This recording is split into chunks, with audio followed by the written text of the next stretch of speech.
Makanya dalam buku langsung ditulis rumus ini kan, delta V atau beda potensial itu sama dengan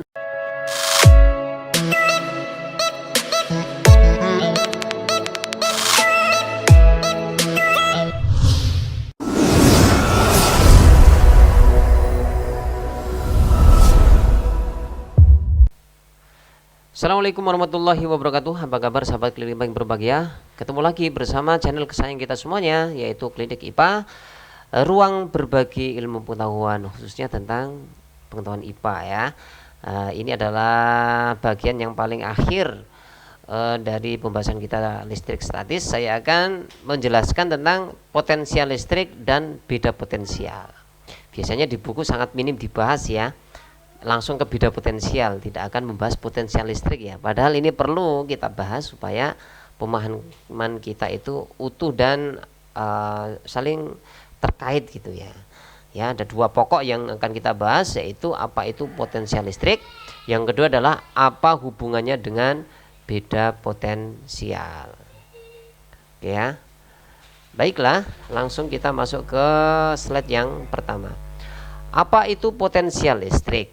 Nah, potensial listrik itu didefinisikan sebagai energi potensial listrik per satuan muatan. Jadi energi per muatan per Ki. Nah, seperti ini ya. Tetapi yang harus kita pahami bahwa potensial listrik itu tidak terukur ya. Tidak bisa diketahui nilainya. Yang bisa diketahui itu adalah perubahan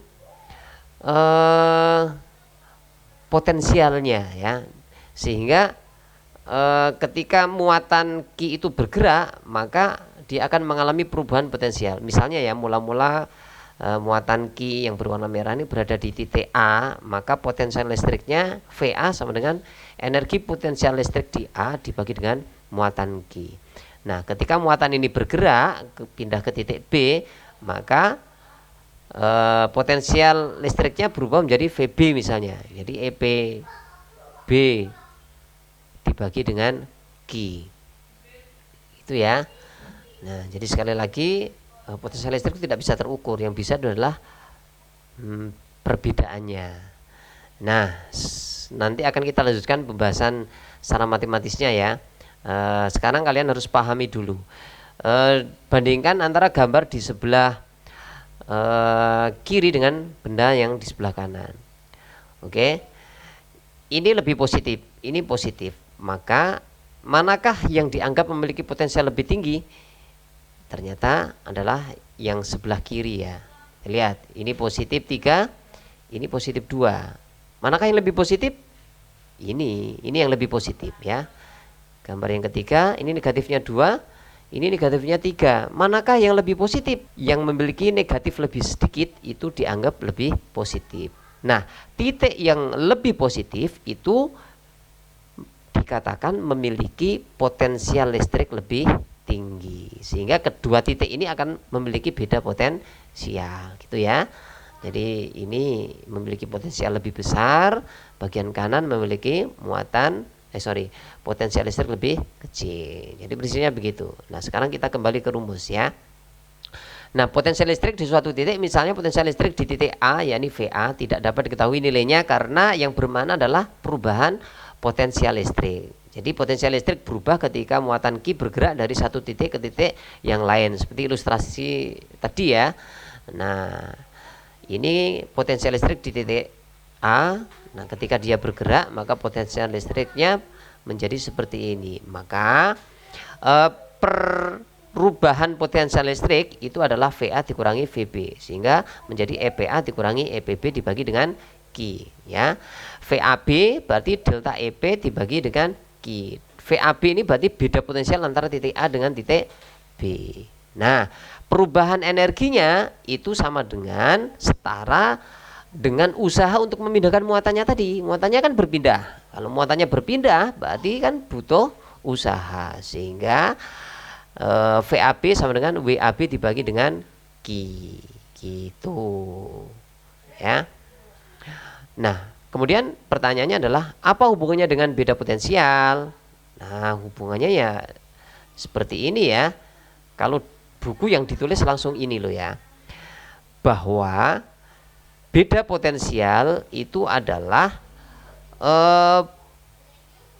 sama dengan besarnya perubahan energi potensial dibagi dengan muatan. Sedangkan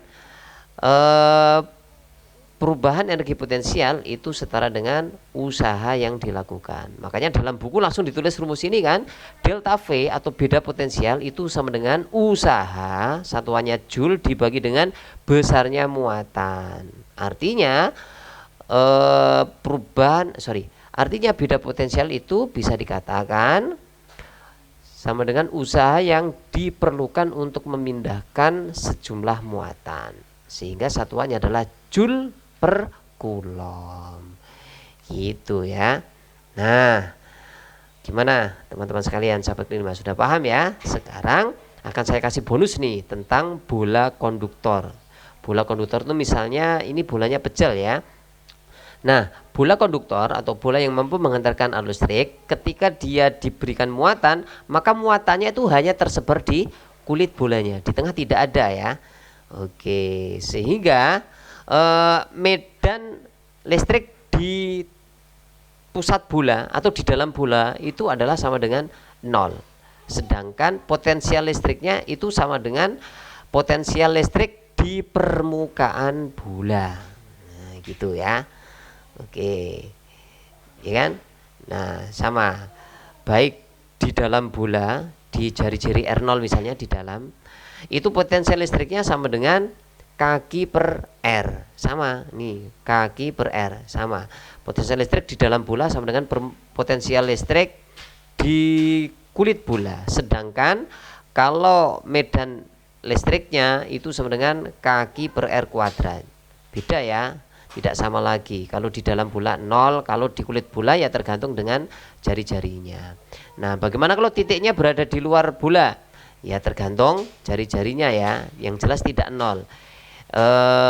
Medan listriknya E sama dengan kaki per R kuadrat ya, R nya maksudnya adalah R ini, sedangkan potensial listriknya adalah kaki per R ya, gitu. Kalau potensial listrik itu R nya tidak dikuadratkan, kalau medan listrik itu R nya dikuadratkan. Nah, itu terkait dengan medan listrik dan potensial listrik pada bola konduktor. Demikian sahabat klinik yang berbahagia, semoga materi yang saya sampaikan meskipun sedikit ini bermanfaat bagi kita semuanya dan dapat menambah wawasan. Selamat belajar terus, semangat. Assalamualaikum warahmatullahi wabarakatuh.